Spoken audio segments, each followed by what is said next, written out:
પોતાના સામા આવવાથી હૈયું ભાન ભૂલી જાય અને દિલ ગાર્ડન ગાર્ડન થઈ જાય એવી સવારમાં હું પૂકી ડોનનો વાયરલ ડાન્સ કરીને બાપુ ડોન બની ગયો. પછી મારા અંદરનો અંડરકવર ઇન્સ્પેક્ટર બારો કાઢીને હું પહોંચી ગયો સાબરમતી નદીનું ઇન્સ્પેક્શન કરવા. મેં નદીમાં એક બોટલની પાણી જોઈ અને મારી જાદુઈ શક્તિથી મેં એ બોટલની પાણીને ગાયબ કરી દીધી. અહીંયા એક રાજા રજવાડાઓની શાહી ખાનદાની ઈ બેનને જોવાનું બંધ કર નકટા, મારી વાત ઉપર ધ્યાન દે.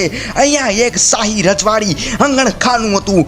મેં કીધું અહીંયા માણસો એટલા પોળા પગ કરીને પોતાનો કાર્યક્રમ કેમ કરતા હશે, અને અહીંયા વાનરો અને કૂતરાઓ વચ્ચે ડખો હાલતો હતો કે કોની પૂંછડી વધારે વાકી છે.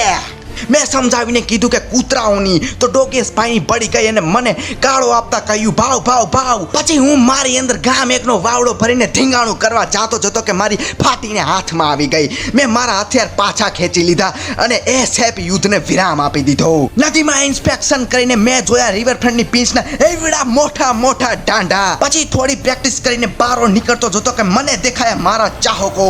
એક તરફ હું અને બીજી તરફ મારા ચાહકો. એક તરફ હું ને બીજી બાજુ મારા ચાહકો.